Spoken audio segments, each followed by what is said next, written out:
Good morning and greetings to one and all present here.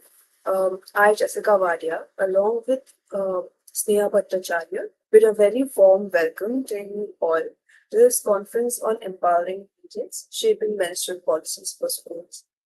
The conference has been diligently curated by the Project Vedana and Team Sarkari School in collaboration with another esteemed organization, Gola Pani.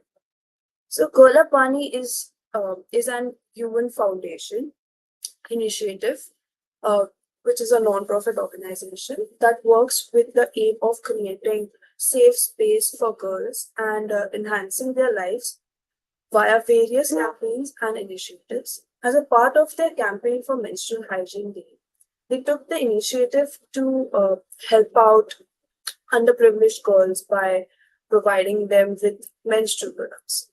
Their work inspires us and makes us believe that small actions can make a huge difference in countless lives. In light of the ongoing discourse surrounding menstrual leaves in India, we seek to present to you our vision and perspective and attempt to create more discourse to empower young menstruators and take constructive steps towards period equity and shrink the dropout rate due to periods. Therefore, it is my privilege to have you all with us today, and I welcome all of you to what we are hoping will be an interesting discussion. Now, I will like to call upon my team member Prerna to present a formal welcome address to our guests and viewers. Thank you so much, and I hope I'm audible. Okay. As rightly said by Judy again, this menstrual blood is the only source of blood that is not traumatically induced. Yet in modern society, this is the most hidden blood, the one so rarely spoken of and almost never seen. So it's time that we break this vicious circle of menstrual taboo. Good morning, one and all present here. I would like to welcome you all to this session on Beyond Taboos, Education and Awareness on Menstruation. I extend a heartfelt greetings to our mentors, our distinguished speakers for today, my teammates, and the audience. This panel seeks to explore ways to end the shame, stigma, and misconception associated with menstruation, which have an adverse effect on the well being of women and girls. To enrich our panel today and to embark on this journey with a vision to eliminate taboos surrounding menstruation, we have with us, first and foremost, Khushi Jaiswal, the founder of the Ksisters, a woman with a powerful voice who is on a quest to nurture womanhood. Next up, we have Niraj Gera, a social activist, TEDx speaker, and involved in conducting number of sessions around to spread awareness on mental and menstrual health. We also have with us Karishma Chhatrapati, a consultant trainer and emotional wellness expert who has her own setup called Being Spiritual with KUC. We also have with us Rani Singh, the president of Period Bihar, a menstrual educator and an ambassador at the PAT project. We have with us Sugandha Chandra, a sustainability and environment enthusiast, founder of a social enterprise called Kitlery.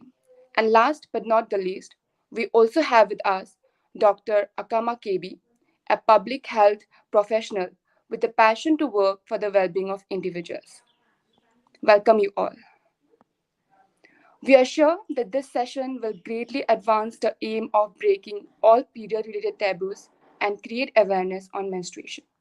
We are looking forward to learning from you all today, and I hope this discussion engages and inspires our viewers to combat menstruation related myths in India. Thank you so much, and over to the host. Thank you so much, Prerna, for introducing the guests. Sarkari School is a platform of young, motivated, and passionate individuals who aspire change. Before we progress, I would now like to invite Sneha to tell us more about the organization. Thank you, Jessica. So, SarkariSchool.in is an initiative of WeCitizens Foundation. Since 2019, this platform has been known for recognizing and celebrating the unsung heroes who tirelessly contribute to the upliftment of government schools and education. These individuals deserve not only our appreciation but also our support and recognition to inspire others. They demonstrate that with self determination and hard work, anything is possible, even without substantial backing. Our primary objective is to change the negative perception surrounding government schools and create a supportive ecosystem where society can act as a true friend of these institutions. We strive to engage the youth and encourage their involvement in developing a favorable ecosystem for government schools. In the last 4 years, we were able to engage with more than 3,000 youth across India and also had the privilege to work with almost around 500 schools across the country. At Sarkari School, we aspire to become a think tank by addressing and resolving issues in a constructive manner and to bring in more discourse and discussion on crucial subjects. We generate innovative ideas and implement them to bring about revolutionary change. As we know that government schools are often stereotyped and subject to negative judgment, which often overshadows the achievement of government schools, SarkariSchool.in seeks to alter this narrative by providing factual information by uplifting stories of success and hope relating to government schools. The goal of SarkariSchool.in is therefore to facilitate constructive dialogue, ideas, efforts among educators, policymakers, students, teachers, and drive effective positive change in the society.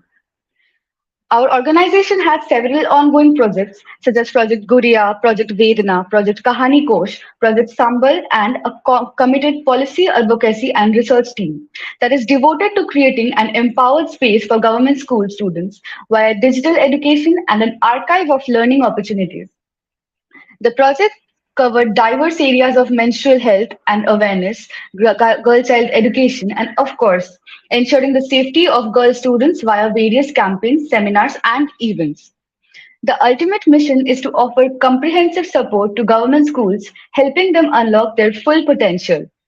The endeavor includes dealers, social workers, dedicated educators, and motivated young students, all striving tirelessly to ensure that each child is granted a fair and impartial education. Inspired by this vision, the Policy Advocacy and Research team of WeCitizens Foundation unites enthusiastic advocates of policy and aspiring researchers aiming to make a positive impact. The strategy revolves around conducting research on a variety of education related topics in India, establishing an informational platform that serves teachers, government officials, policymakers, and other stakeholders. Over to you, Jessica. Thank you, Sneha. Thank you for giving us insights into the broader vision, aims, and working of the organization. Now, I would like to invite Medha Kriti to tell us more about the session. Yes, on to you, Medha. Thank you, Jessica. Empowerment is a multi-dimensional social process that helps people gain control over their own lives. Today, discourse regarding women's social, educational, economic, and psychological empowerment is in the limelight. However, these discursive debates subjugate menstrual health and policies. Menstrual issues remain untouched in the paradigm of taboos and stereotypes. Policies and education around menstruation become even more important on this spectrum. But the barricades of shame created around menstruation talks have weakened our ability to think and act. Menstrual health and hygiene is challenged by period poverty, repercussions on education, dignity in professional settings, social insensitivity, and the silence that transcends it all. It is in the spirit of promoting debate, deliberation, and discussion regarding policy challenges that regulate the cruciality issues surrounding periods. We have organized a national conference on empowering periods, shaping menstrual policies for school. The overarching theme for the conference is keeping schools as focal points to educate, support, and empower folks regarding menstruation and menstrual policies. We believe that collaborative steps can help us overcome the existing hindrances and empower young menstruators. So come join us in our endeavor to brainstorm, learn, and grow. Thank you. Over to the host. The taboo surrounding menstruation has had an adverse impact on the lives of millions of girls and women throughout India who are restricted to certain decided premises while menstruating and are even barred from going to school during their periods. Therefore, in today's panel discussion, our focus is to create a more transformative discourse surrounding menstrual awareness and promote menstrual hygiene, via which we aim to challenge all socio-cultural barriers which keep young girls in the dark about their own bodies as well as their rights. Our esteemed panelists who have been working tirelessly with the motive of spreading menstrual awareness and transforming the lives of hundreds of menstruating girls will share with us the importance of comprehensive menstrual education for all genders, providing accurate information about biological aspects, hygiene practices, and of course, emotional well being. Through our discussion, we will try to address the need to dispel all socio-cultural and religious taboos surrounding menstruation with the hope of creating a supportive environment for open conversations and empowering women and girls. So now that we have developed a good understanding of the overarching themes and aims of the panel, let us hear from our speakers their dynamic perspectives regarding the same. Our first speaker for today is Miss Khushi Jaiswal, who is the founder of the Ksisters, a brand by women and for women. They work towards bringing new meaning to intimate wellness and giving new independence to personal hygiene and self-care. Over to you, Khushi.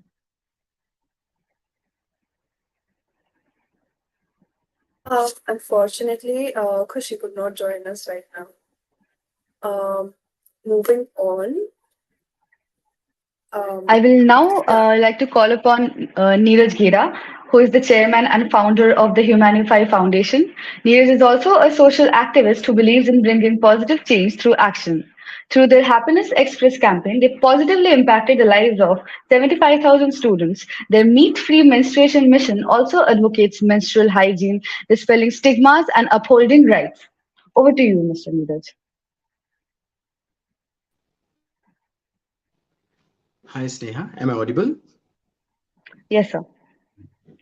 First of all, thank you so much, Sarkari School, for having me here. It is such a privilege to speak in front of various amazing delegates, amazing speakers, amazing people who are working on the grassroots level. And see, I'm a social documentary photographer as well. And as you were sharing that I've recently worked on a tour called Happiness Express. And while this tour, I conducted around 255 sessions in 1 year. And I spoke to around 75,000 students directly about menstrual hygiene, about their mental health. So, since I'm a social documentary photographer, and that's how my journey of this menstruation thing started. So, I would like to request Jessica to please show those photographs if you are able to do it, so that through photographs I can explain in a better way.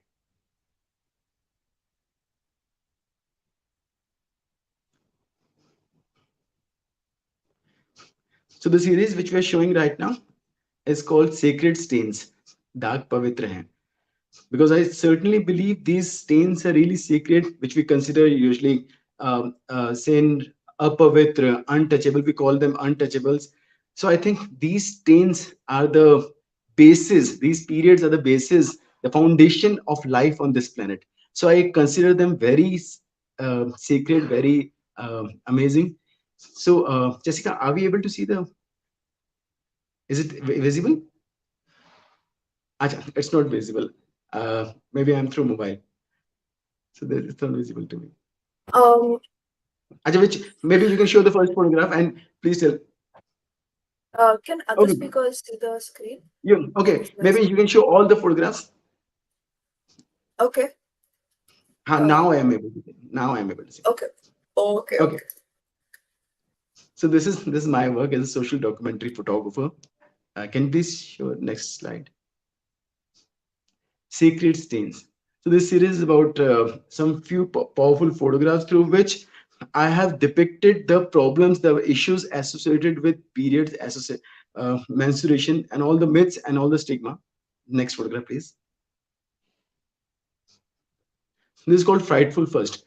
Through this photograph, I've tried to depict one fact, and I was really astonished to know about this fact. 71% of the females in India, when they bleed for the first time, when they menstruate for the first time, they are not aware of what periods are.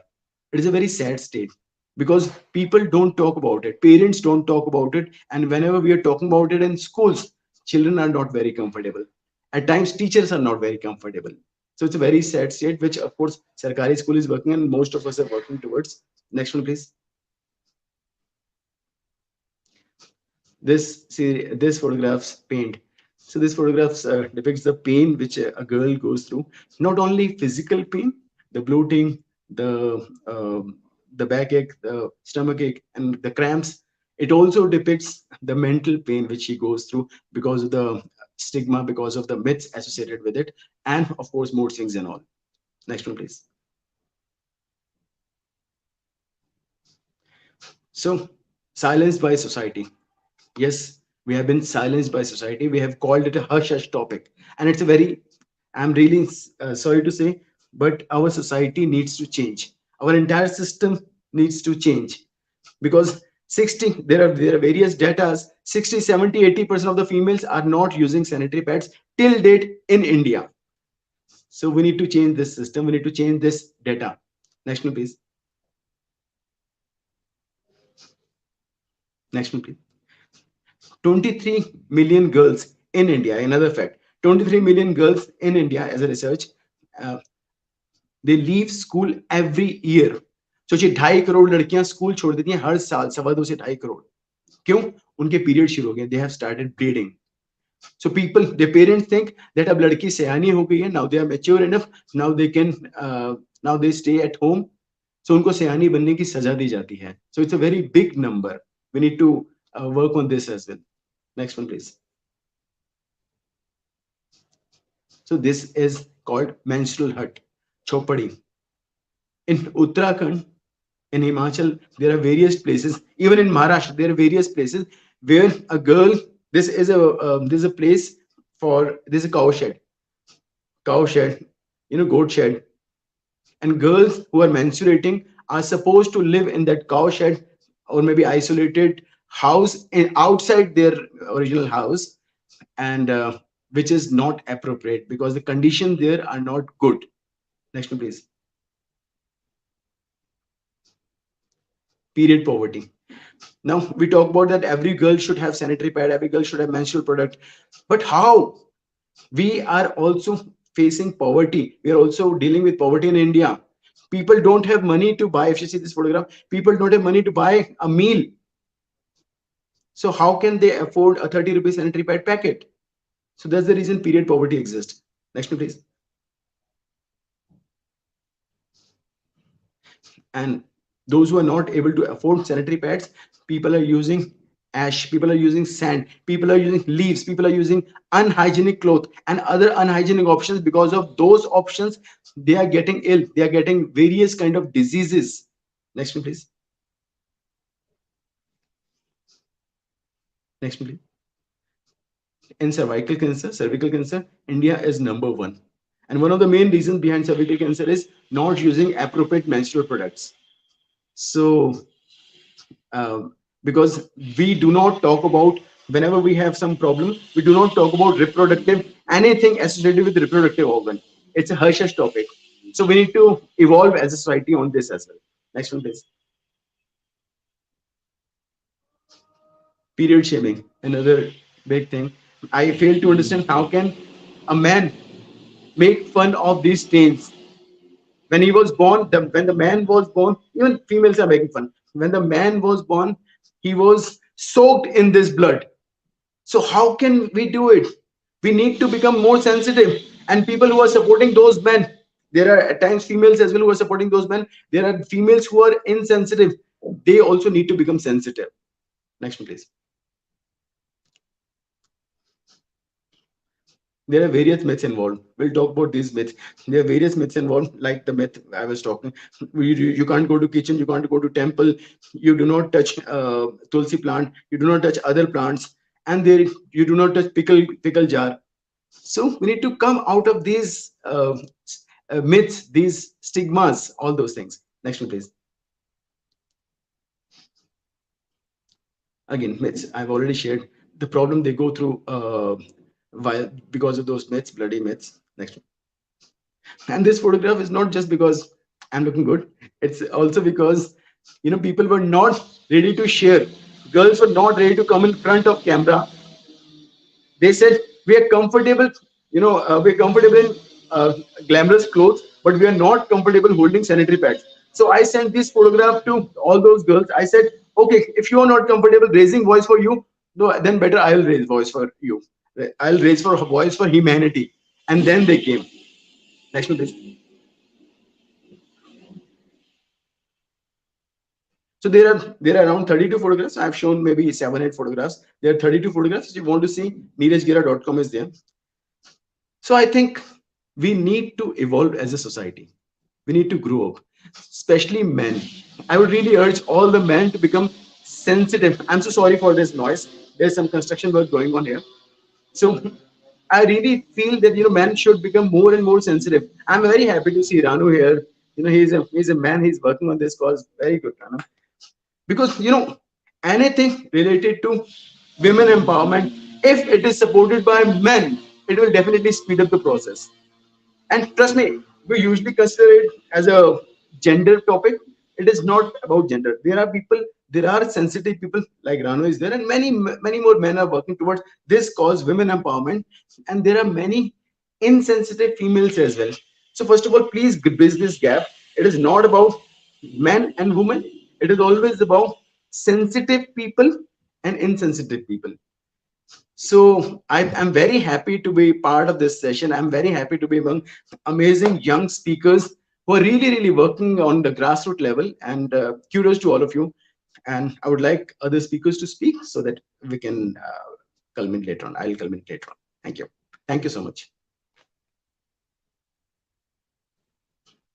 Thank you so much, Niraj. I really found your point about, equating period as the beginning of life very beautiful, because it is a new birth to a girl.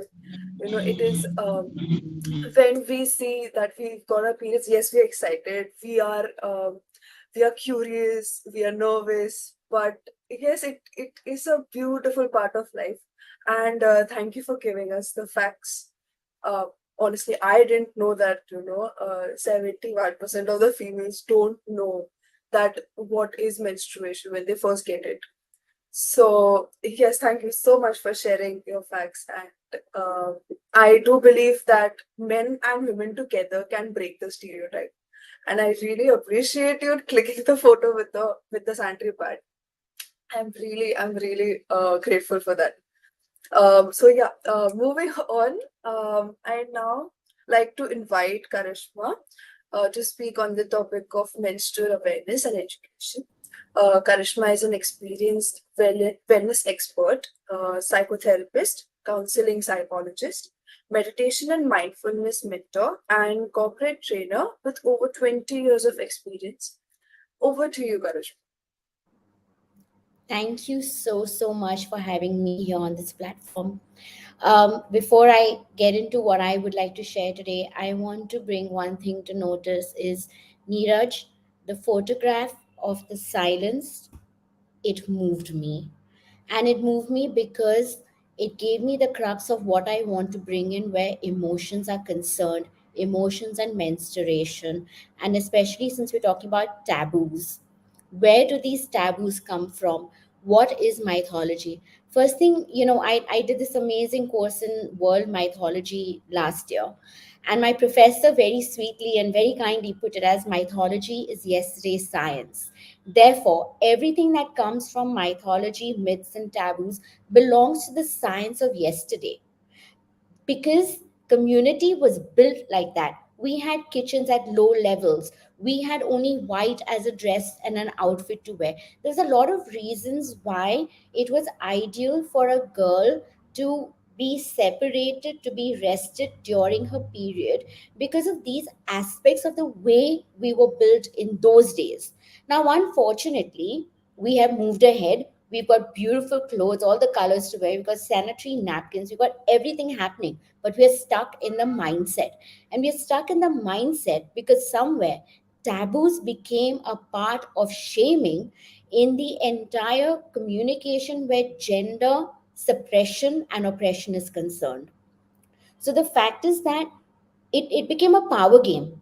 You know, that time during sociology where we went through survival of the fittest, for some reason, they thought that because girls are menstruating and women are menstruating, they are weaker. So let's suppress them through the emotion of shame. So when we talk about menstruation, it's nothing but feeling ashamed of being a girl who has to go through those 4 days and live in an outhouse or have to run away and hide away from the world because it's something bad.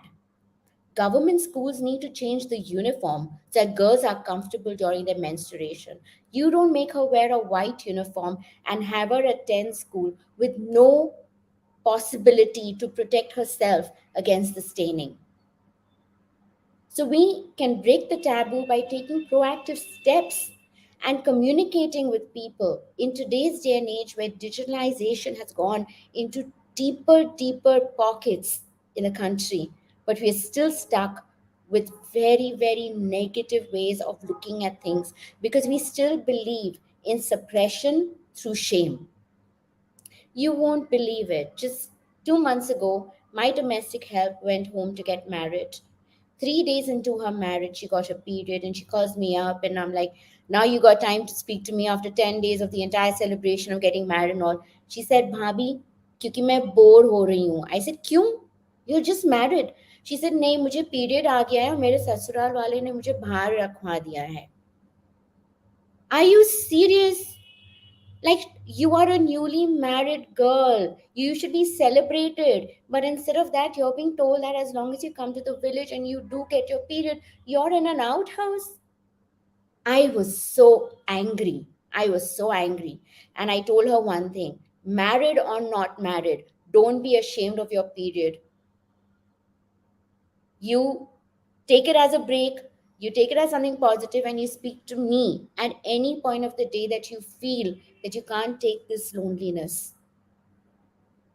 But this is a reality. Why should we feel embarrassed and ashamed of ourselves? No, no.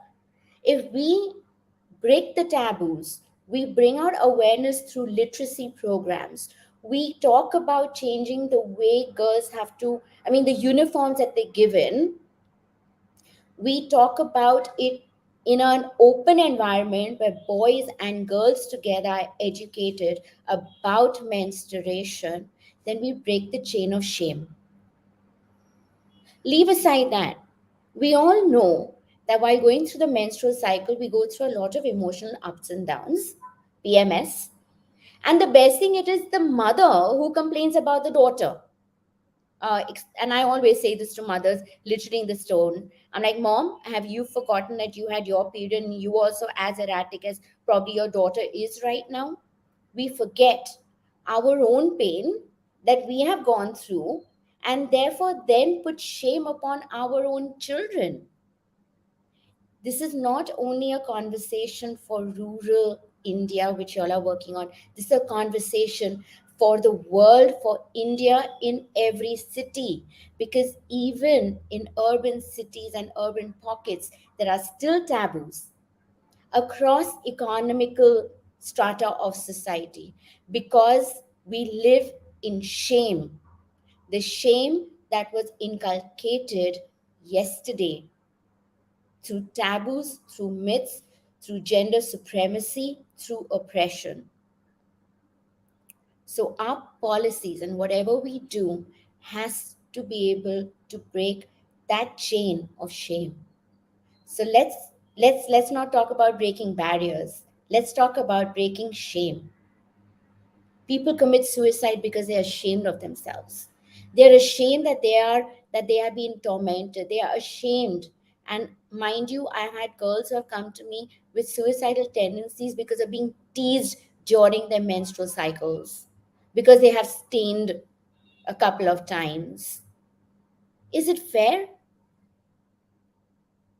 And this is where we need to change our conversation because we need to empathize with each other. We have to understand each other. And I think men should also wear a sanitary napkin once in a way and go through what we are going through to really understand what a girl goes through. The conversation has to be not just at the mental level, at the activity level, but at a very strong emotional level by understanding that yesterday's stories was science for them because it was to protect them that went into the law of the jungle. But today, in a modern era, let's convert this and break the shame. Thank you so, so much for having me here. And kudos to all of y'all for doing the work that y'all do. Thank you very much. Thank you, Karishma, for your enlightening insights on spreading menstrual awareness.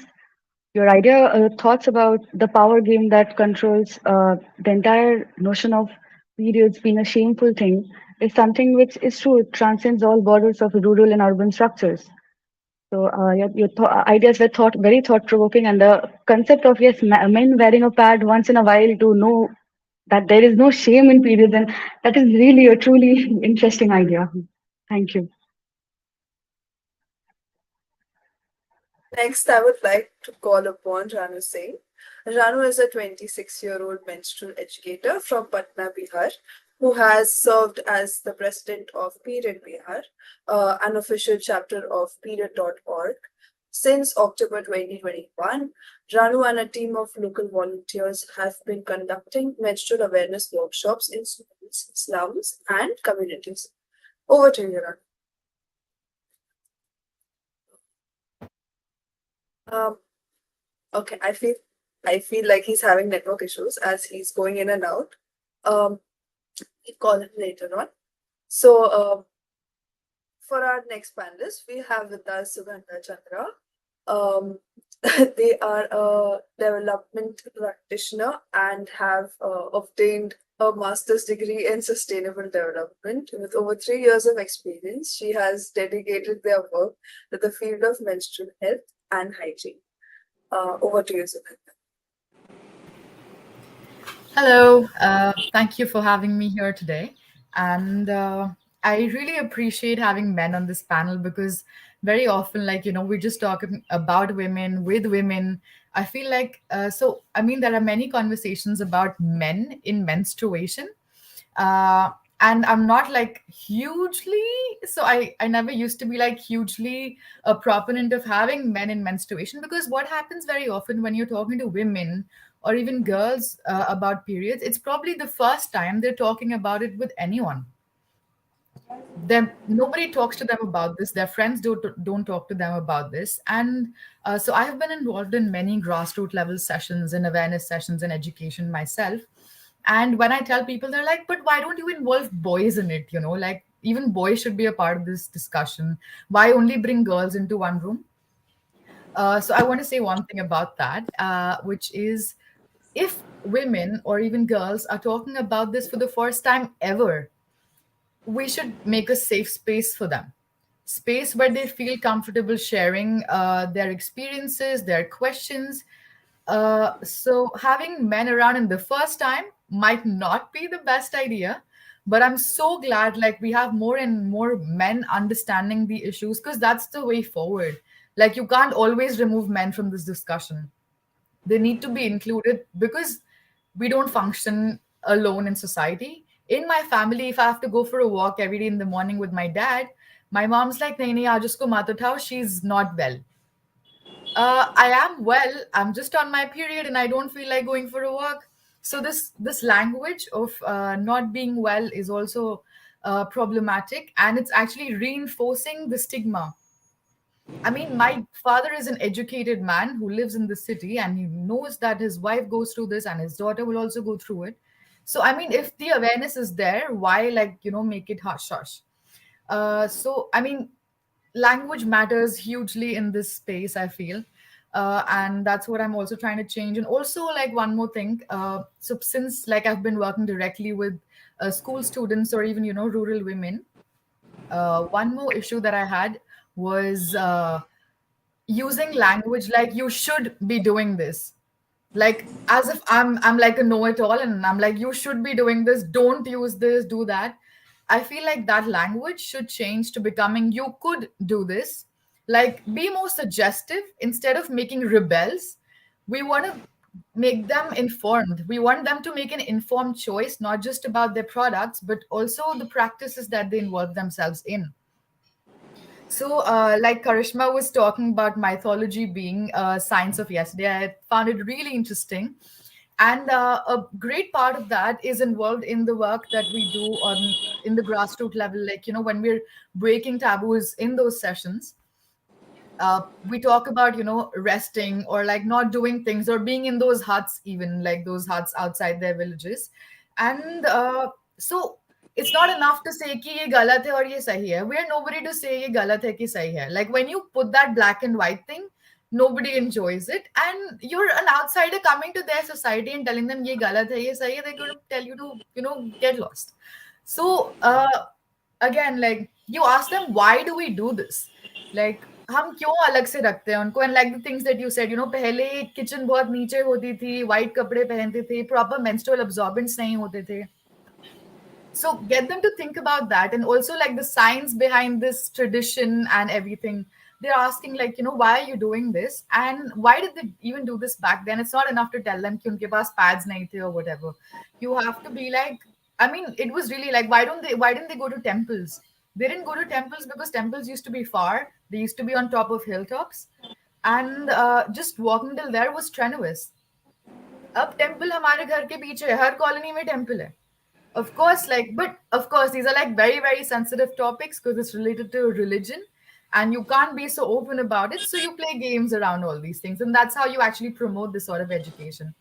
And one more thing that I've realized is very, very strong, that's come out from the sessions that we all do, I'm sure, is it's not enough to involve just these school students because they're probably really young and they have nearly zero decision making power when it comes to products for sure, and certainly practices also.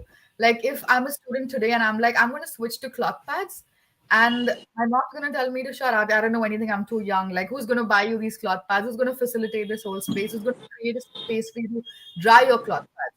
So, what really, really helps is including their mothers or like their female guardians or like elder women in these conversations, because they're the ones who are deciding for the younger girls. They're the ones making decisions for them. And so, again, like I said, we're not trying to make rebels. We're trying to get people on the same page of what is safe and what is unsafe instead of saying what is good or bad. So, that is one thing we totally work with. And I really like Niraj's work on sacred stains. I thought it's a great concept and a great conversation starter as well.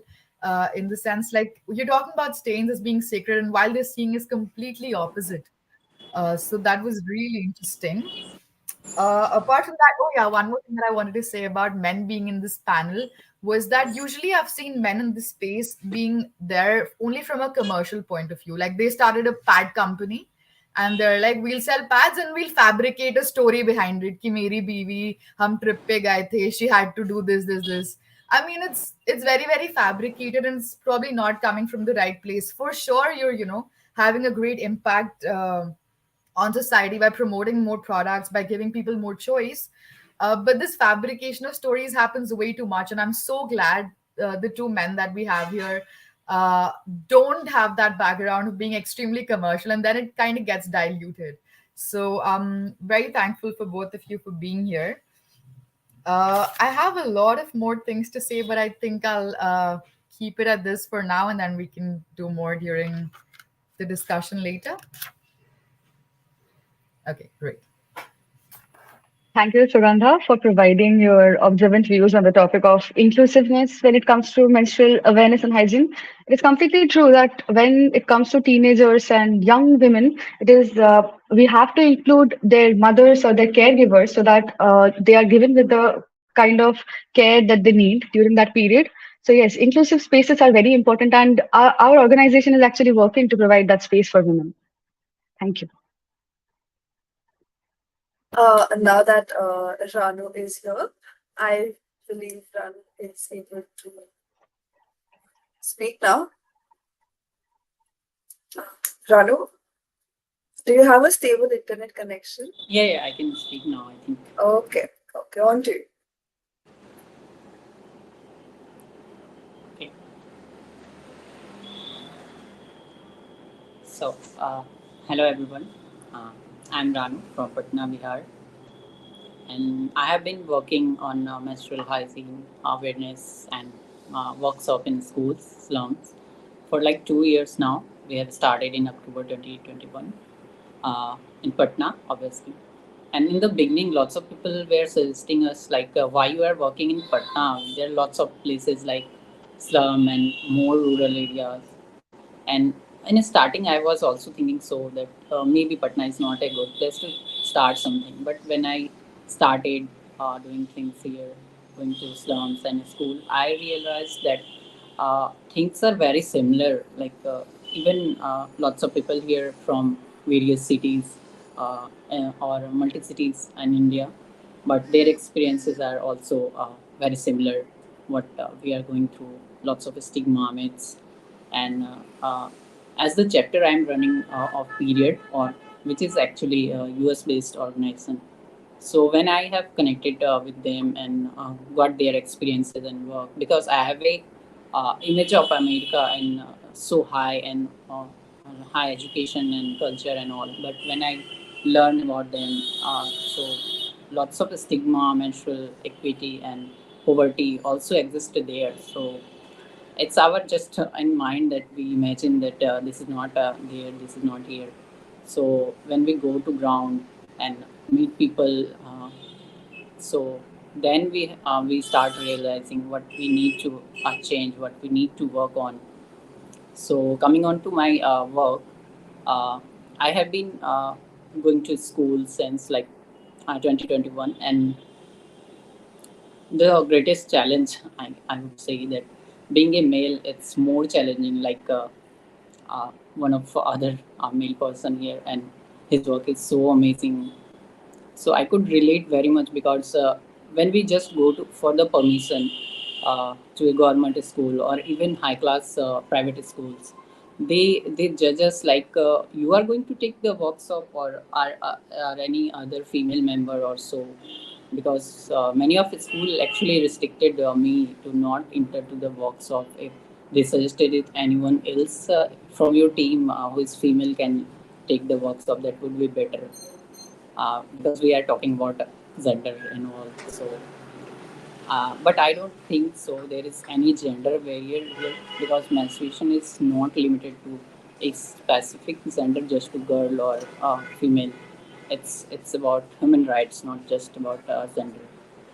So my experience has totally changed when I started working on, because I belong to a middle class family, and you won't believe up to my high school I don't even see a sanitary pad in my home, in my school, or anywhere around me. I don't know why. Obviously, my female in my home, my community obviously using it, but I don't know what's the sigh or what's the way they are using it. They are hiding. Even shopkeeper gave us sanitary pad in a newspaper or covering in a black wrapper or something. When I first go to buy sanitary pad, I was in my first year of college, and I go to broth for a female friend. She's on her period, so just I went to a close medical shop nearby my college, and then I asked them to give me a sanitary pad. Uh, for the 1 minute, he's just looking at me, and then he just wrap into a newspaper, and then again he put in a black plastic and then give it to me, and I was surprised because I never brought a sanitary pad before. So I was just asking why you are keeping this in a newspaper and then in a plastic. So he just replied that this is the way we are giving it to everyone, and everyone just take it in this way and keep it. Like what? Why we need to hide this so much? Why this is the stigma? And I don't know, because we see lots of ads of condoms and other things, and there even condoms is very much normal than a sanitary pad, which is also both are belongs to reproductive health, and I don't know what's wrong with. And even the when we come to ads, I think there is lots of implementation needs to be done on ads of sanitary pad, because it's not well informed, like how to use it, how to dispose it after using it. They just show that okay, this is you are going through period pain, and so or having stain on your cloth, so this is something you can use it. So I think that is also a great uh, thing we have to done it. And coming to the stigma and myths, which we basically see in Bihar or Patna, you to say, especially in rural area, like other speaker were saying, like not going to temple during period or not touching pickles or foods, even plants. But there is no scientific reason of that.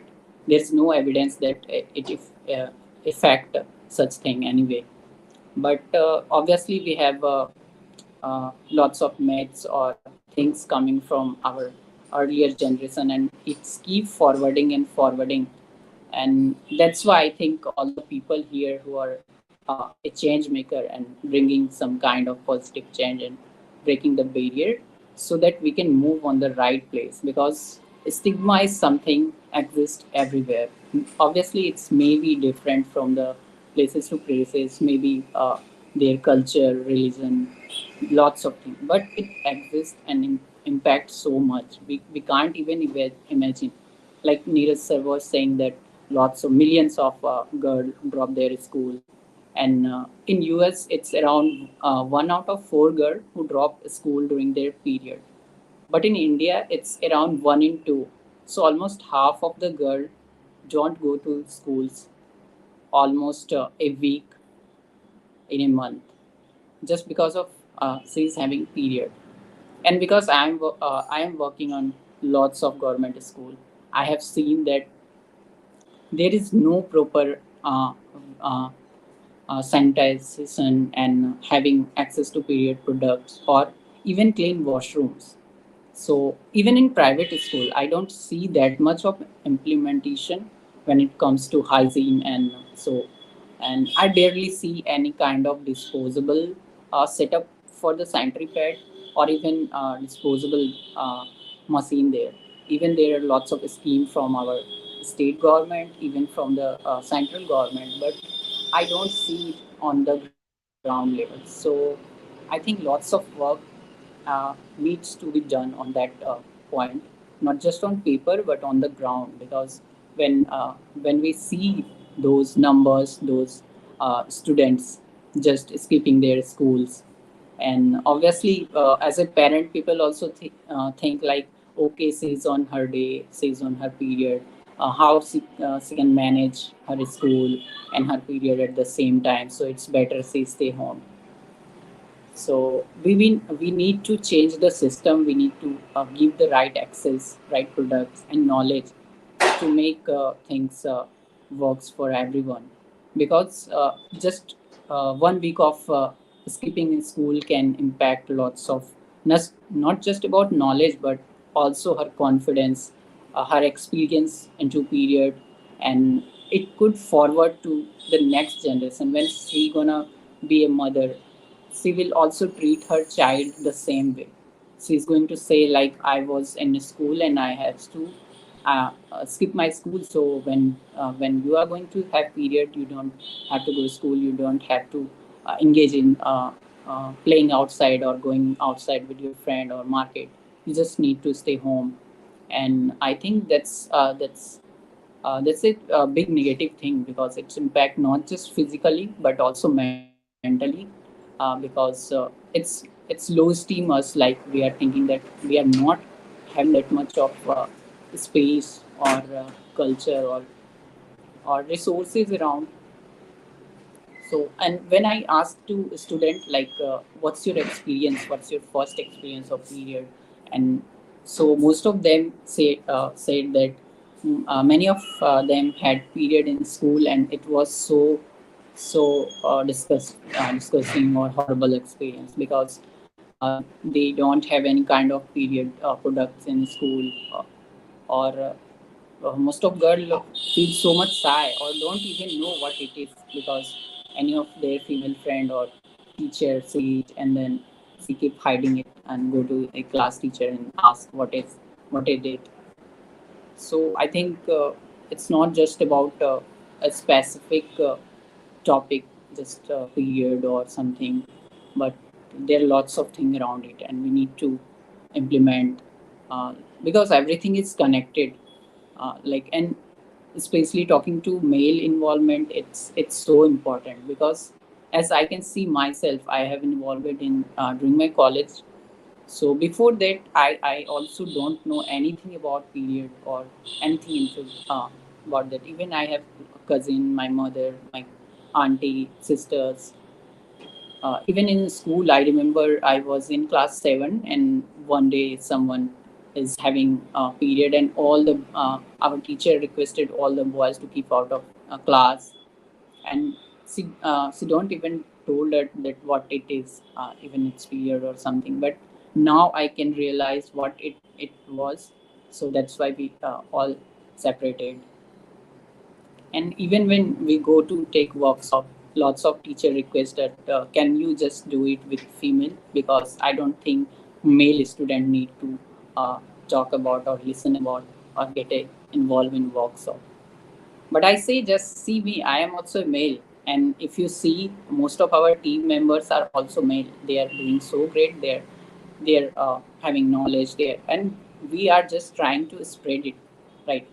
We are not here to say someone this is right, this is wrong. This is obviously people's choice, and period products are lots of various now, and it's obviously a menstruator choice what they feel comfortable with, either a sanitary pad, tampons, or menstrual cup. We just promote, we just aware people. So like this is menstrual cup and how it's used, and this is tampon.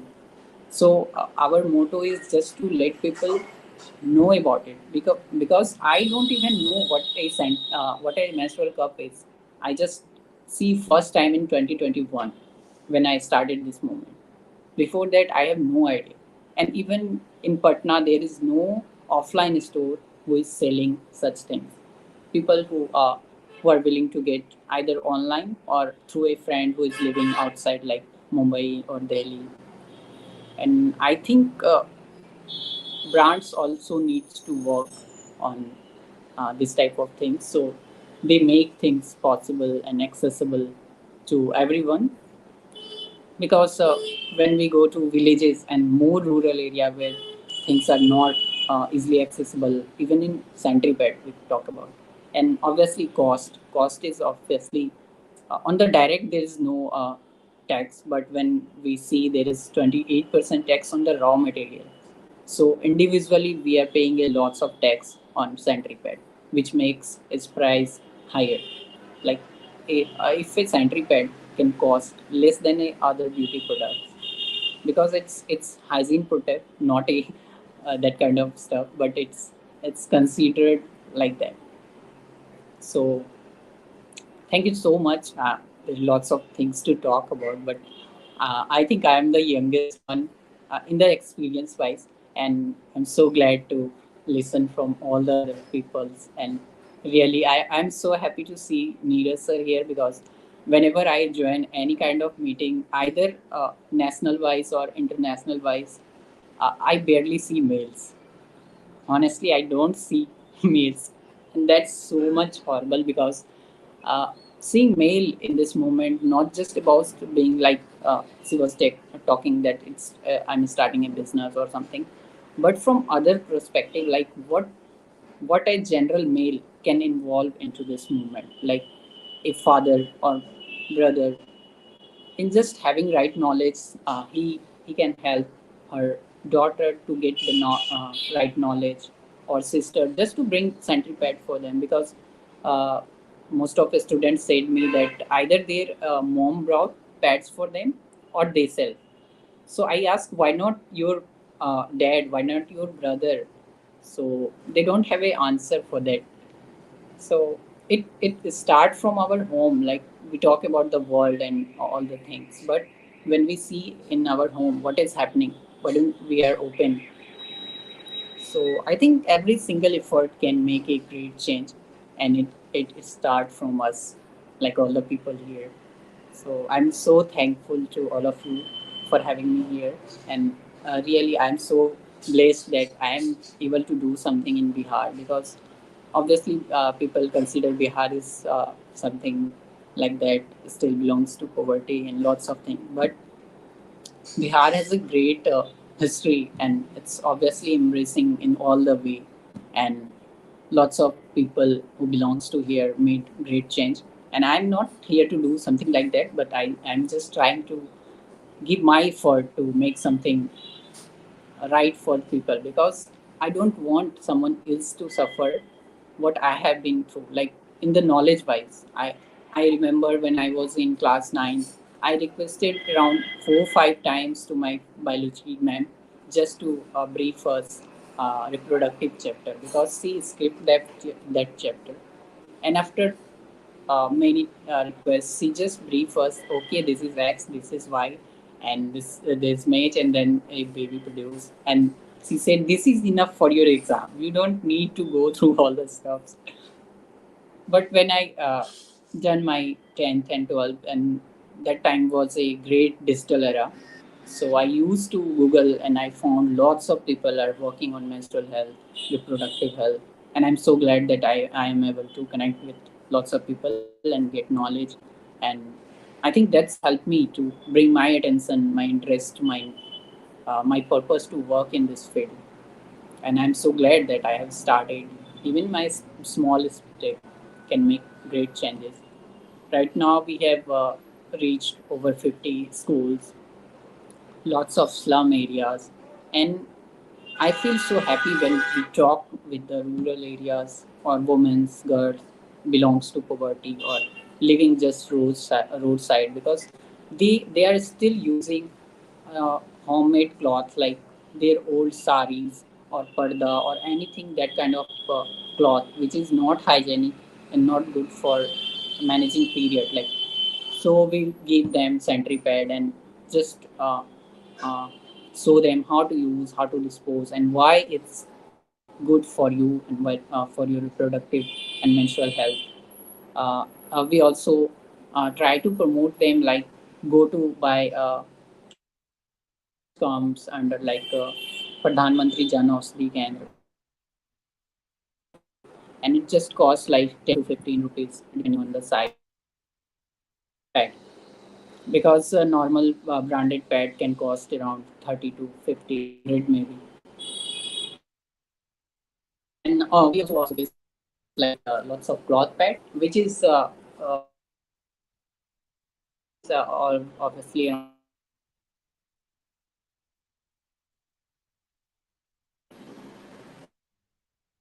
and it's just for those women and girls who are menstruating, and it's also sustainable and cost effective.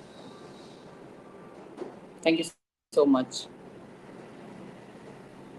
Thank you so much, Ranu, for joining us for this event. And I think yes, your I said a selfless lot. whatever you said was great, and it added a lot of information to our event. So I would like to thank you. And yes, I agree with Neeraj sir as well that as more men will join this cause, the cause of menstruation, menstrual awareness, if anything, it will speed up the process of making this a very normalized topic in more Indian households. And also, I like the fact of how observant you are, how from class 7, like throughout school, when most people, most men are not even observant enough, you observe to how bads are covered in newspapers and how they're given out as almost like bombs, I think. So, yeah, thank you so much for joining us for this event and sharing your thoughtful insights. Our last panelist for today needs no introduction. Dr. Akamma is a public health practitioner and an author, recognizing the importance of menstrual health through workshops, educational materials, and advocacy. She strives to break the silence and dispel myths surrounding menstruation among schoolgirls and plantation workers in the Kodagu district of Karnataka. Uh, Okay, I think we've lost Dr. Agamba. Okay, uh, over to you, Steve. Correct. So, as all of our panelists have already covered all the important aspects of menstrual awareness, I would now like to open the floor for discussion with a very significant point that we came across. There is temple after a bleeding goddess in the northeastern part of our country, where when we worship a goddess, so the question is, or rather, the discussion for this point is that when we worship a goddess who menstruates, why do you think that it is still considered a taboo in the country? I think anybody who wants to answer can take up this question. Yes, sure, ma'am. I think, like I had mentioned, the problem with taboos, right, is because it's all about what we have been suppressed to believe in and the shame that is around it. Yes, goddesses. I mean, can you imagine and turn around and say that all our goddesses that are there, they've never had a period? Or is it really that the goddesses is a creation of our mindset and therefore the pictures come in? If we worship the goddess outside there, why not worship the goddess that we are and that our children are? When the child is born, you say, Ghar ki Lakshmi aa gayi hai. When a woman gets married and comes home, she's a Lakshmi who's come home, who's going to bring you barkat. But when she gets her period, who is she? What is she? And where do you put her?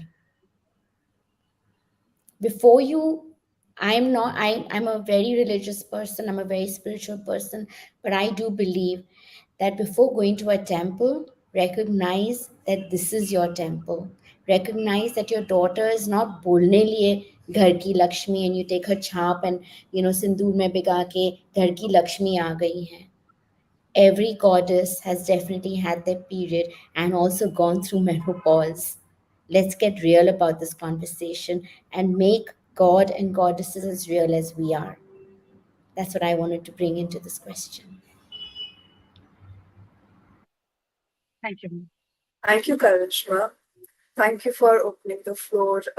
We are talking about religion and yes, menopause. I have a question for Dr. Gama, as I could not open the floor for your key address. So, as a doctor who has been working to, as a doctor who has been working to break the silence around the menstruation, what are the changes that you think are required to create more dialogue around the topic of menstruation in India? Yes, Yes, so of first, yes. So first and foremost, what I feel like everybody said, comprehensive menstrual education is very important because it is Ranu mentioned when he went to take the workshops, he was told not to take it unless and until there is a female who has accompanied him. So comprehensive menstrual education is very important. We should always take sessions for boys and girls, men and women together. And the second thing is engaging community and religious leaders. So people usually believe the religious leaders, okay, that religious guru said this and religious guru said this. So if we talk to community and religious leaders and make them include conversations that are period positive, that is gonna do a drastic change in the mindset of people. And the next is media and public campaigns, which involves period talks and all that. And the most important is healthcare provider training. So healthcare provider training that focuses on evidence-based care. So usually when we say something, people ask why that and why this. We can't just randomly give advices. We need some evidence, and that is when they're gonna understand. Okay, this is what it is. So I would just like to give.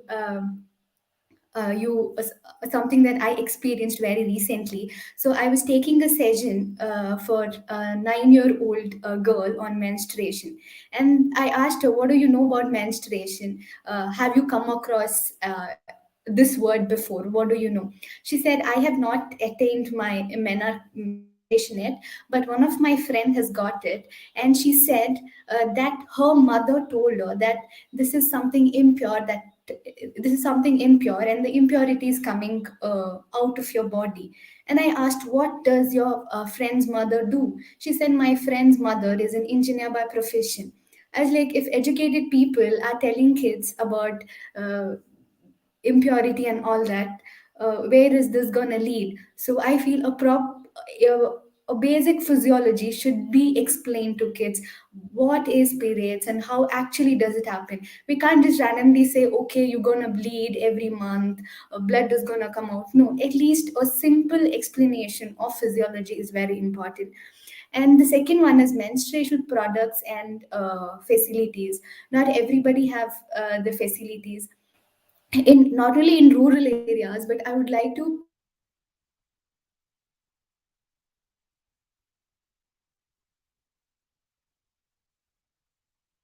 in urban area as well. I met one of the girl, and she was 26 or 27-year-old, and I was discussing about menstrual cups. And when I told her it is better if you use it, and the reason she gave me to not use it was, I am still a virgin. How do you expect me to use a menstrual cup? So I thought, where is this world heading if an urban female who is 26 or 27-year-old gives such reasons? Where is it going to lead us? And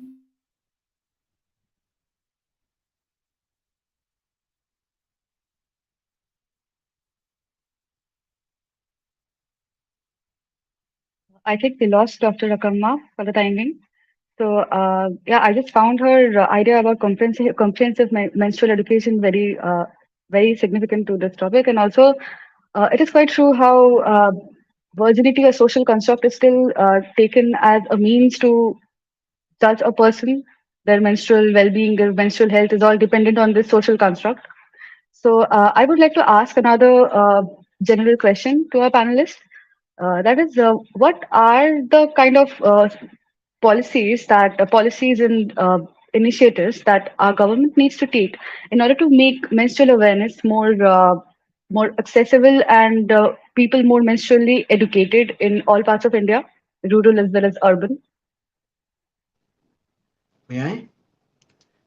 Yes, sir. See, I believe education system needs to change. We need to change education system. There's a difference between shiksha and sushiksha. Nowadays, since you're dealing with sarkari schools, so I've gone to recently. I told you I've gone to 255 plus schools, and most of the schools were sarkari. And believe me, I'm not saying I'm not generalizing it, but a lot of teachers, because they are from the same background, they have studied there, they have got education there, they have got the same kind of social conditioning. Teachers are not comfortable about talking about this topic. Once I was conducting a session, a teacher said, why are you talking to boys about periods in between the session? Why are you telling boys that they are not aware? Again, then a principal told me, you have conducted a very beautiful session, दो लड़कियां अछूत होती हैं फिर भी आपने कितने अच्छे से रखा. मैंने कहा सर, लड़कियां अछूत होती हैं? कह रहे हाँ, मैं बायोलॉजिकली आपको बताता हूँ लड़कियां अछूत होती हैं. So this was a shock for me. People who are there, people who are educating them, their parents, their educationists, their teachers, their principals, their people around them, they themselves are part of a slave of that social conditioning. So I think education and right education, education through the people who themselves are comfortable. Nowadays, I think we should not only health workers, Dr. Akama was saying, not only health workers, even I have conducted sessions for various Anganwadi workers, Asha workers, even they were not comfortable talking about periods. And they are supposed to educate women about periods. They were not comfortable. I conducted session for future doctors. They were not comfortable at times. Nurses, they were not comfortable. So definitely we need to educate, first of all, future educationists, future people who will be educating them. They have to be very comfortable. We need to make policies regarding this. We really need to make policies. Government needs to make changes. Even if all the NGOs are working for 100% of their capacity, then also they will be able to cover maybe 2% of the area or 3% of the areas. There are lakhs of schools where we won't be able to go. So I think government needs to make some menstrual policy regarding education, regarding giving sanitary pads, regarding giving all the providing the menstrual products, providing proper toilets in schools so that dropout are less. So I think holistic thing has to be, society has to evolve. And he was talking about recently, he was Ranu was talking about that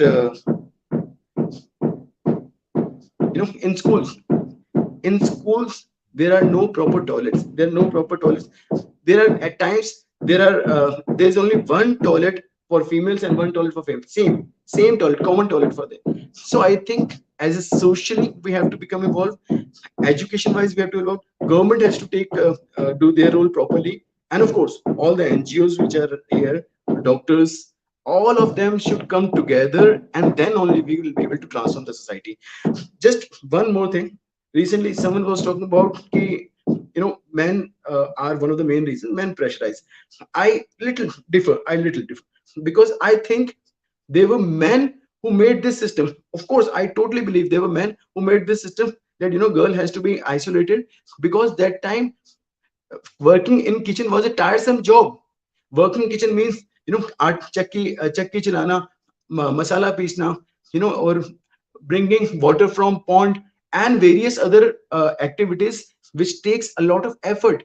So a girl which is going through a lot of cramps, a girl which is going through a lot of pain, so some wise person, maybe a male or female, thought that girl should be given break from this.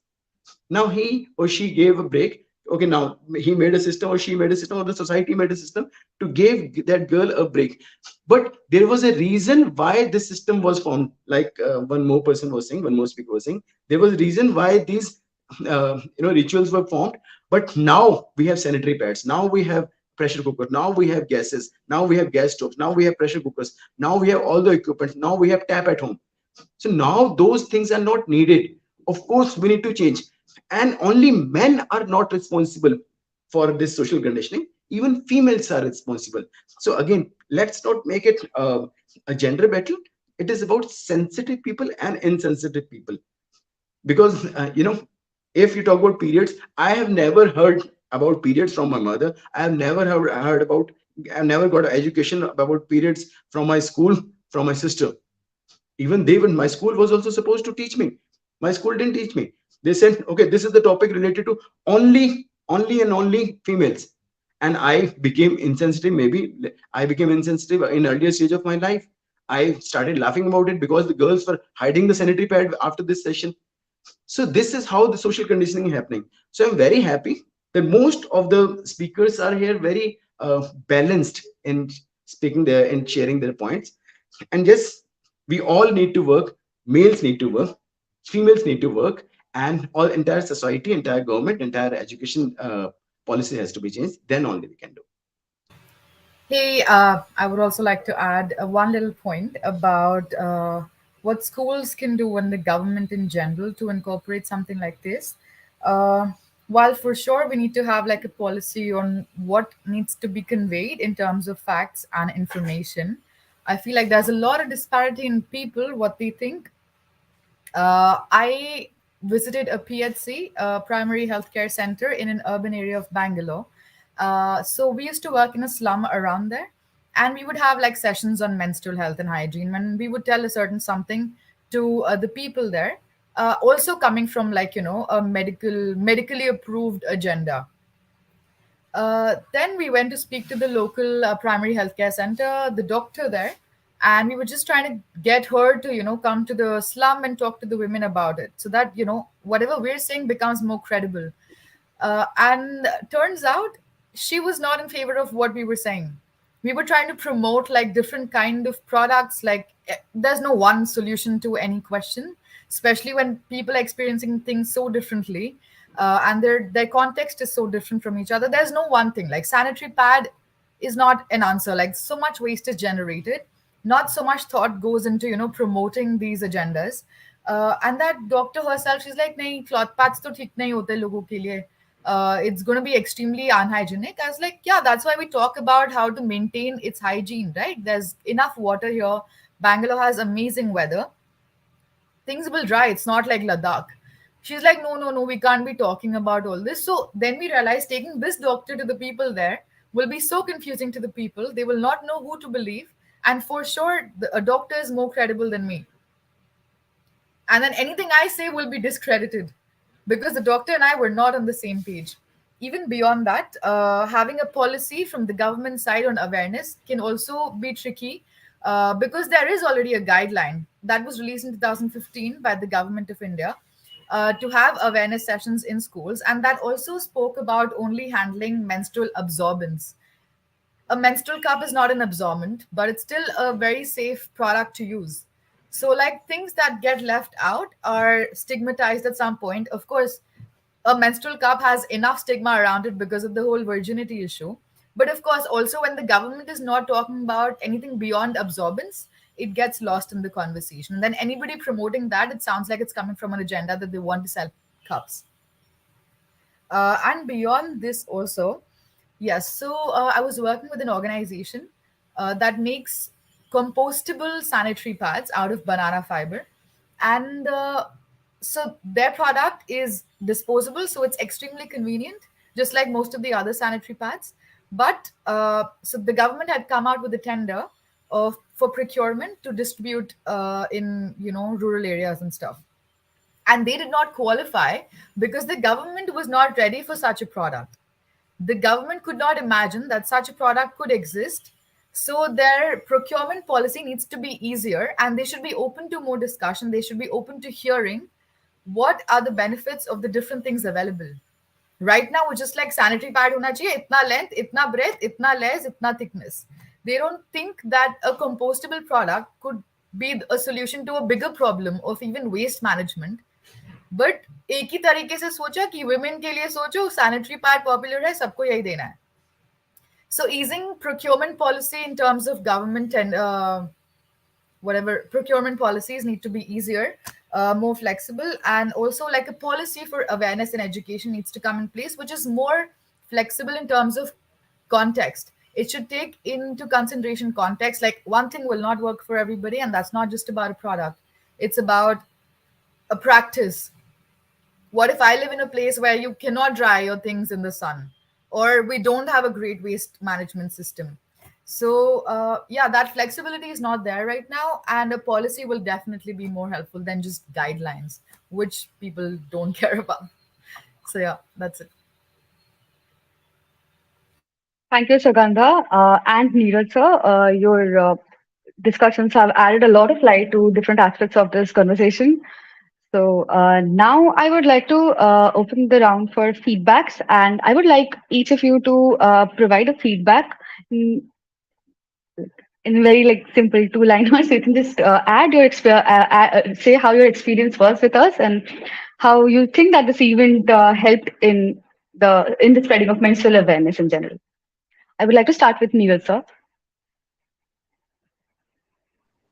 See, I think it was a very beautiful platform. It was very thought-provoking ideas came, thought-provoking words came from different speakers, and especially people who are working on the grassroots level.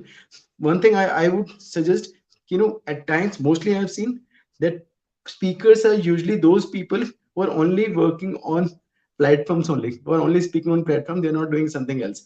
But here, I went to various profiles. People are working on the grassroots level as well, and such platform help not only the audiences but the speakers as well to evolve as a speaker, as a social activist. So I'm really, really happy. I'm really grateful for Sarkari School that they have organized this session and very nicely managed, very nicely organized. Thank you so much. Thank you, sir. Next, I would like to ask. Next, I would like to ask Ranu Singh to share your feedback with us. Yeah, thank you. First of all, I would like to thank the Kari School for this amazing session.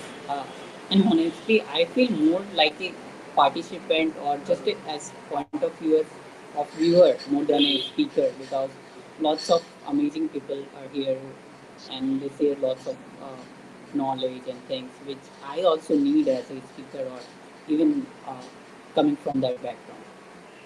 So I can imagine how a normal viewer who are seeing this can get benefits or just to get right uh, resources or knowledge. So I'm so happy to see such things is happening, and I really wanted to be participate in something like that, and I'm so glad that you guys have come with this amazing idea, and not just this panel, but also some session in earlier and after this.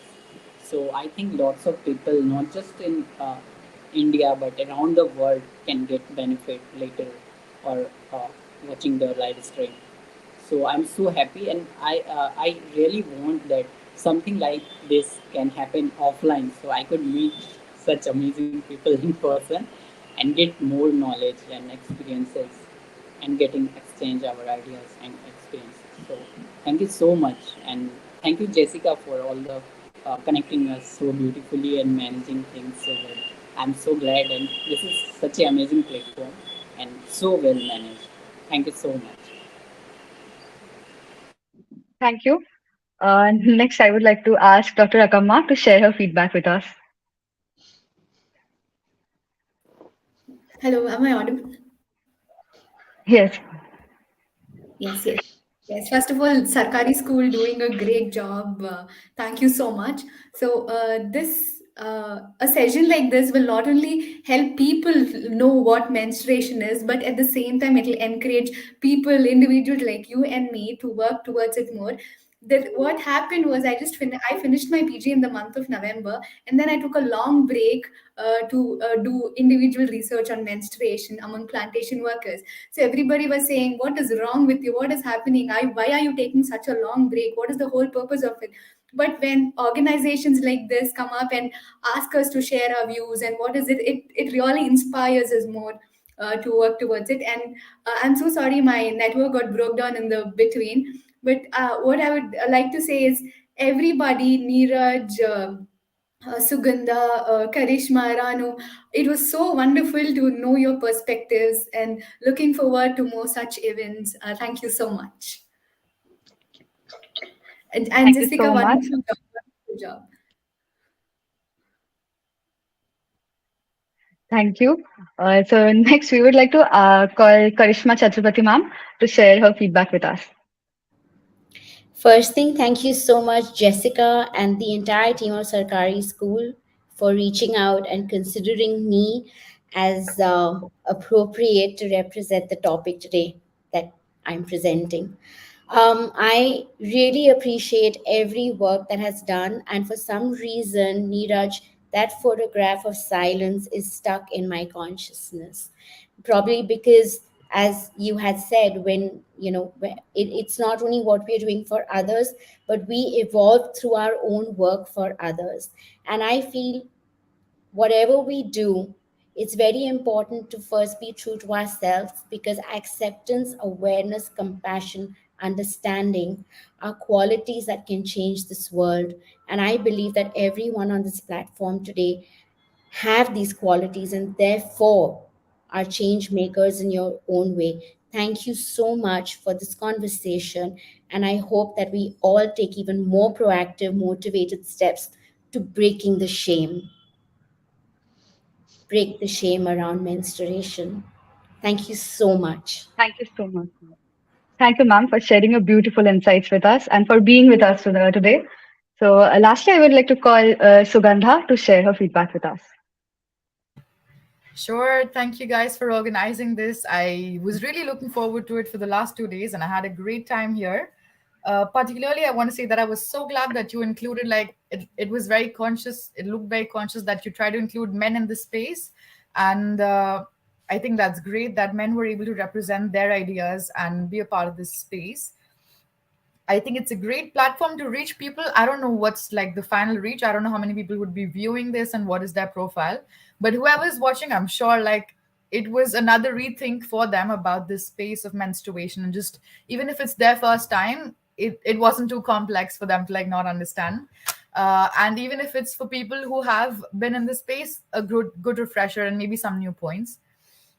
Uh, I'm really looking forward to collaborate with people who were speakers here today, the organizers, maybe Sarkari School, and anybody in the viewing group. Like anybody who was there, do reach out to me on LinkedIn. we can find ways to collaborate in this space. I'd love to do that.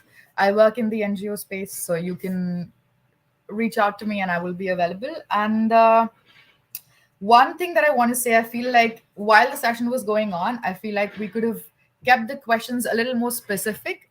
So, like, nobody was overlapping and everybody was bringing out fresh things. So, I think that was one thing we could have done a little better. But overall, I think the whole thing was managed really well, not just now, but even like behind the scenes and the things we've been doing for like 1 week and like, being in touch. That was really helpful. So, great job, guys.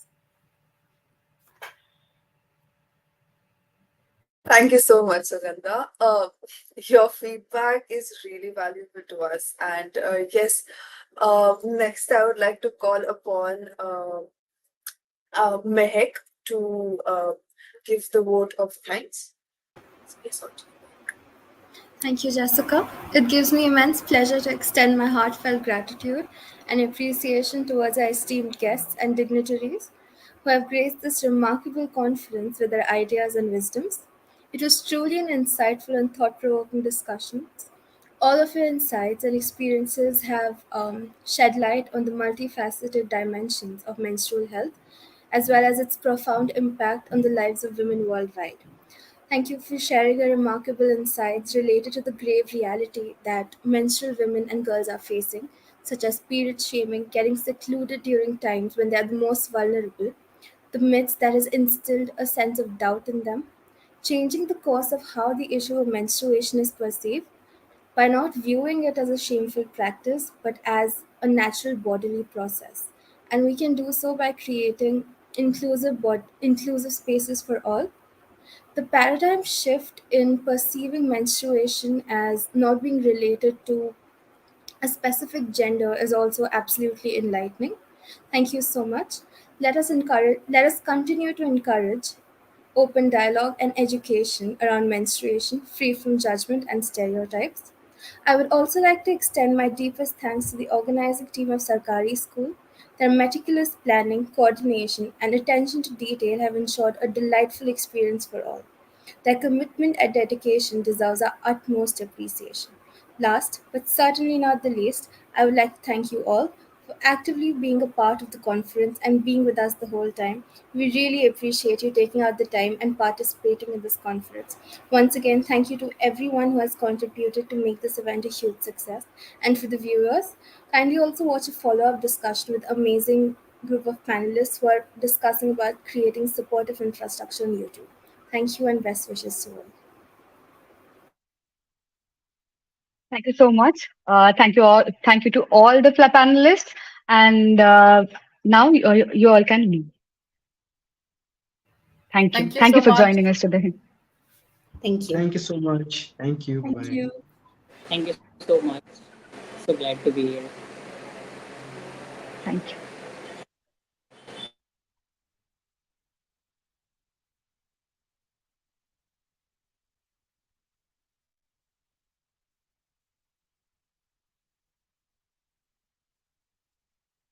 So moving on. Um, Recently, Sarkari School hosted a research article writing competition where writers were asked to present their views on various themes surrounding the topic of menstruation. So, out of the 40 articles that we received, our panel of judges carefully shortlisted the top 15 best written articles. To honor our wonderful writers' efforts, please extend a warm welcome to them while they take the platform to present their enriching and thought provoking articles. Over to you, Jessica.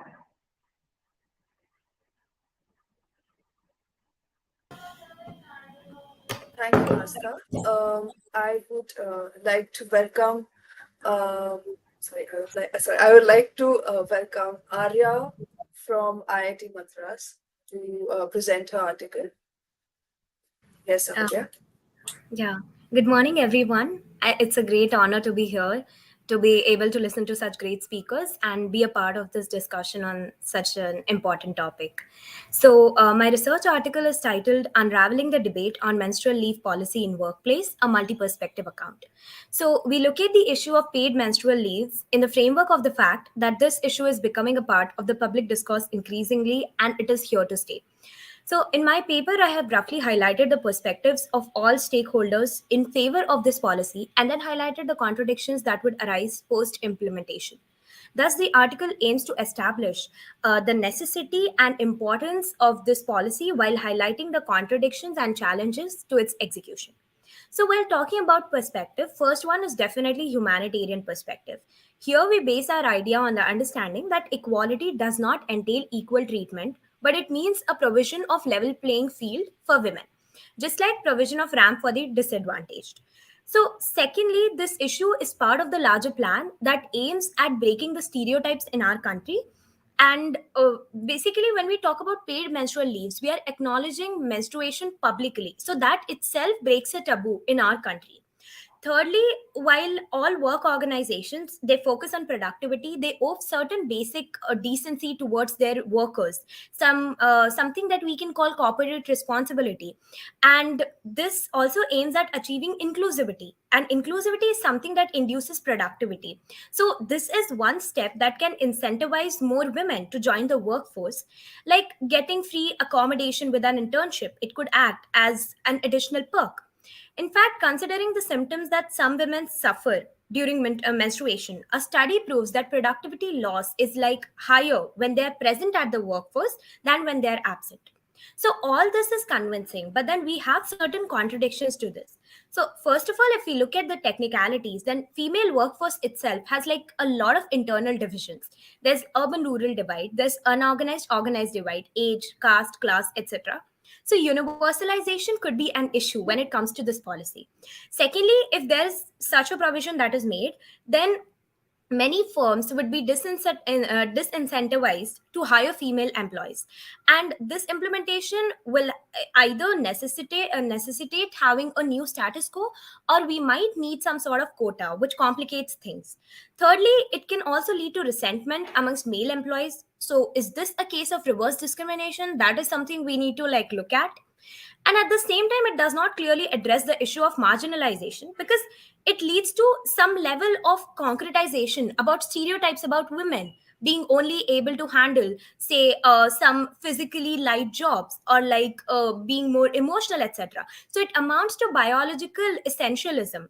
And as feminist theory highlights, and this does not exactly break the glass ceiling that people incorporate talk about. So, what's the way ahead? The way ahead is that we need to understand that there is a difference between necessity and applicability. And we need to treat this issue intersectionally. We need to understand that this issue has social, economic, political, and health related consequences that require certain pressing preconditions. And workplace itself has to be redesigned, and government has to be the one to take lead here. Additionally, we need to ensure that some preventive action is there in order to make sure that this affirmative action is effective. And the bottom line is that menstrual leave policy will not work solely. It has to be a package deal. Whatever you call it, whether you call it a necessity or an additional perk or a noble idea, it will only work out if there is a balance that is maintained amongst regarding the demands of all the stakeholders involved. Thank you.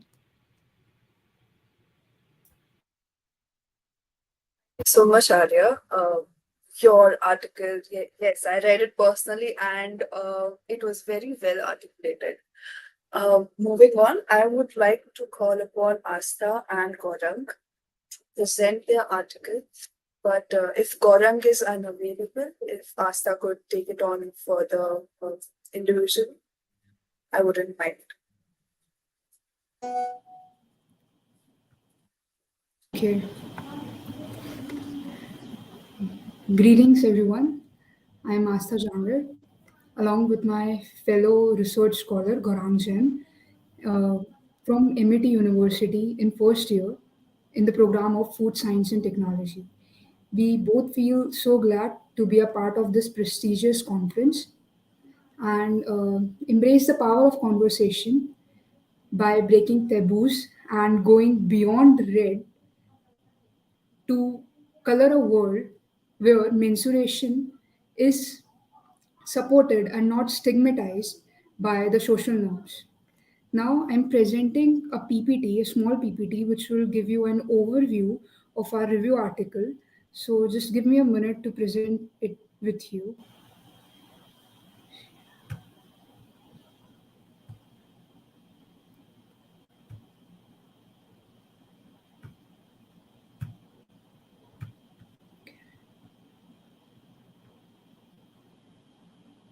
Am I visible? My screen. No, your screen is not visible.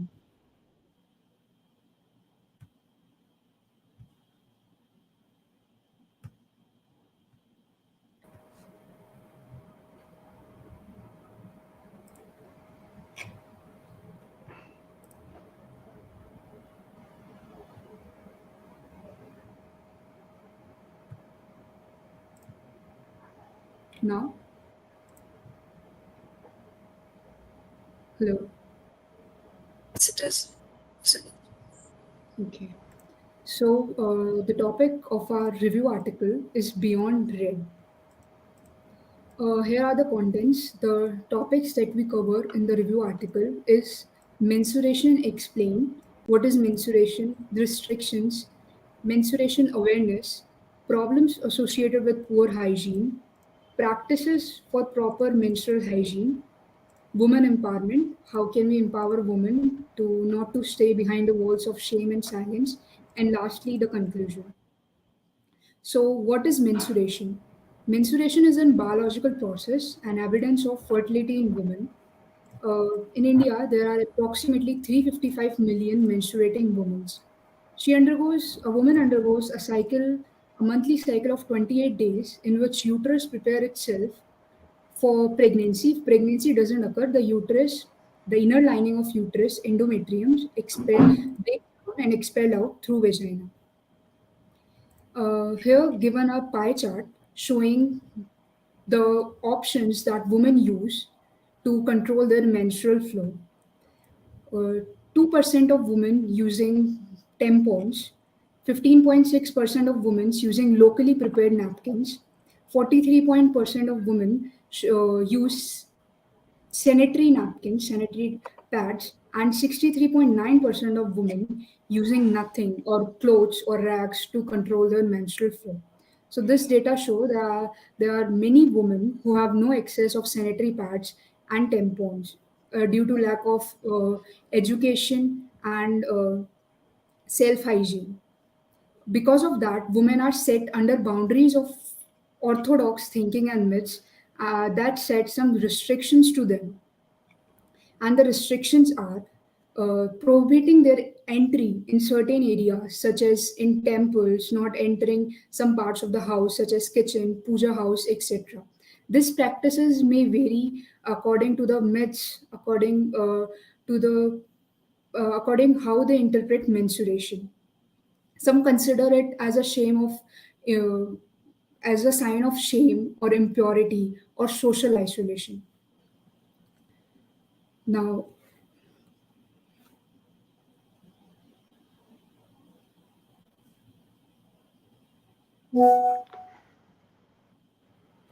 To overcome the barriers and the myths already set by the society, menstruation awareness is a necessity to teach society about what menstruation is. So menstruation is completely normal. It's a completely natural event which happens biologically in an adolescent woman. Menstruation is not a sickness.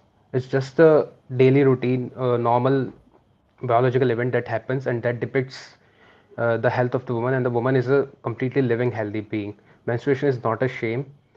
Uh, a healthy female is menstruating woman, which determines it's completely healthy for a woman to menstruate, and women should not be scared or ashamed of it. And practicing good hygiene should be done at all the times.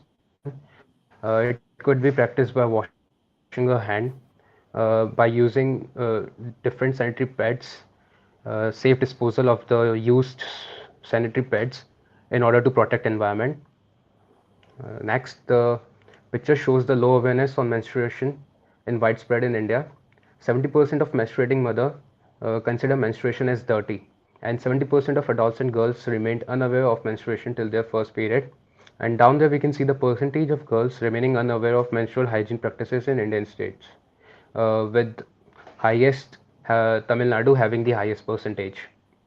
So the problems associated to poor hygiene includes bacterial vaginosis, pelvic inflammatory disease, urinary tract infection, abnormal abdominal pain, complexions during pregnancy, and absence from school. So in order to prevent these problems from occurring, a woman should practice proper menstrual hygiene, which includes following steps. She should always have access to menstrual products. She should always has pads, paper bags for proper disposal, an extra undergarment, paper soap,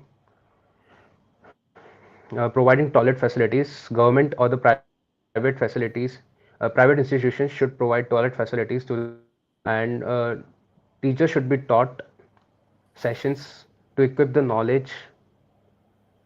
Menstrual health education is necessary. Students should be taught how to maintain hygiene, including boys and the males in the school, and supportive school policies. Policies should be designed in order to support menstrual hygiene and prioritize menstrual hygiene above any other thing. Uh, Empowerment of women are uh, done in many companies that are coming forward to help menstruating women by adopting policies to prioritize menstrual health. Even as said before, there's a temple in northeastern part of India called Kamakhya, where Mother Goddess Kamakhya is worshipped in the form of yoni stone. The festival Ambubachi is the main attraction which celebrates the menstruating of the goddess. The festival symbolizing the power of menses and proving it's not a symbol of weakness, instead a symbol of strength. So in the Indian culture, goddesses are worshipped, which are a symbol of strength, not the symbol of a weakness. A menstruating woman is a symbol of the strength, as depicted by the mother goddess Kamakhya. By concluding this article, menstruation is just a normal physiological process that occur in the life of every healthy adolescent. It's not a sign of shame or impurity. People are exploring the universe and calling it a modern world. But in the same world, a natural body process is titled as taboo. So the both things doesn't go hand in hand. We should empower girls by creating a normal and supportive environment around them to hygienically manage their periods. Thank you. Thank you so much, Asta and Gaurang. The article was very well articulated, and it really is what it is the need of the hour when it comes to menstrual awareness and menstrual hygiene. So, for our last presenter, our last article presenter for today is Dhaval Shah. Over to you, Dhaval. Okay, okay, I will be sharing a presentation.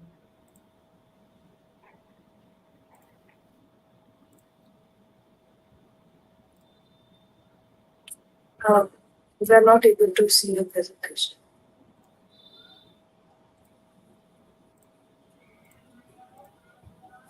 Can you confirm this? Is my screen visible? Yes, it is now. All right. Thank you, all. This is my review paper for the research article which I have submitted, and this is the presentation which I will be showing you all. So my topic is all about the defining the menstrual hygiene management as an open well-being issue. So why we need this research article, as in that is the most important part, right? So this is the presentation outline which I want to highlight. So the first would be the why menstrual policies are crucial. The second is of challenges faced by the students due to lack of menstrual policies. The third is components of how comprehensive menstrual policy can be designed and done. The fourth is of best practices, how we can implement in the schools and colleges. Also, final fifth as an impact of how the policies would affect. And lastly, the call to action, where we can advocate the menstrual policies in schools. So this is what the presentation outline now. Why we need to understand why this policies should be a crucial one. So here you can see, as we all know, like as discussed, all the speakers, right? So it is on a taboo topic, right? For the developing nation and most underdeveloped nations, so this is the most important issue. So by addressing this as a sustainable development goal, like particularly related to the health education, gender equality and poverty eradication, so this needs to be into that sense, right? And also the policies should ensure that the health and the hygiene are prioritized, right? And reducing the risk of infections and discomfort, also other health compliances associated with inadequate menstrual care, right? This needs to be addressed at the post care, right? Now the challenges which while I was encountered during different papers, and I found right the things right like why menstrual equity matters. So this equity is an idea where that everyone who have the access to the resource and support they need to manage their periods with dignity and without the shame or stigma. Right? So it includes the access to menstrual products, education about menstrual health, and policies that support menstrual equity in schools and other public spaces.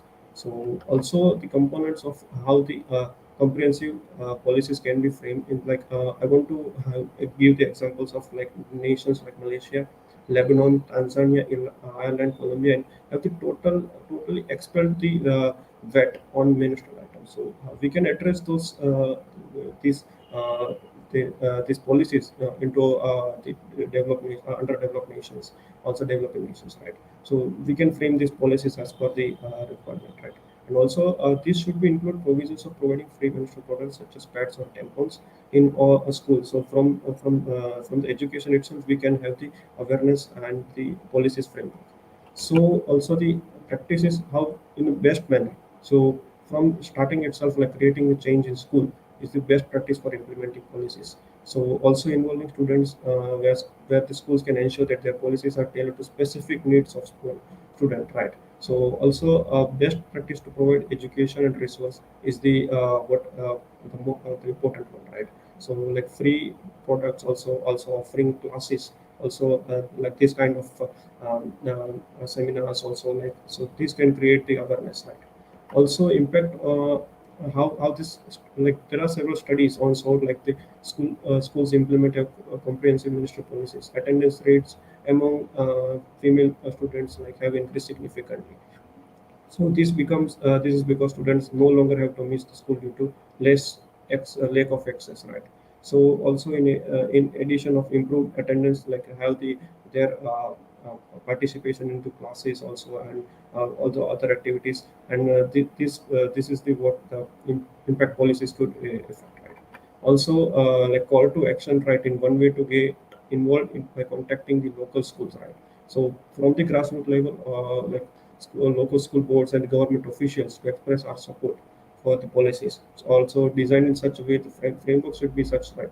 Also, the like joining advocacy group and organizations that are working towards this cause would also would be helpful. Also, in the addition, we can educate ourselves also, others about the issue. Like I have highlighted the 5 articles which I have gone through. So I also mentioned here. But by sharing also these personal stories and also statistics, we can create the awareness and inspire the other to take the action. Finally, the support and uplift those who are affected by this issue by donating the products. Also, volunteering at local organization will be a call to an action. So, like the reference which I was highlighting earlier. So, this is what the reference articles which I have gone through and I have mentioned here. So, thank you for hearing. Thank you so much, Dhaval. Your presentation was not only informative, it was also very well structured and beautifully presented. So, once again, I would like to thank everyone who has contributed to making this event a huge success. And as we know that menstrual awareness is a very significant and crucial topic for which discourses and discussions do not stop. We have another panel discussion following this one on creating supportive infrastructure, and it would be a delight if you all could take out the time and watch that discussion as well. Thank you for joining us.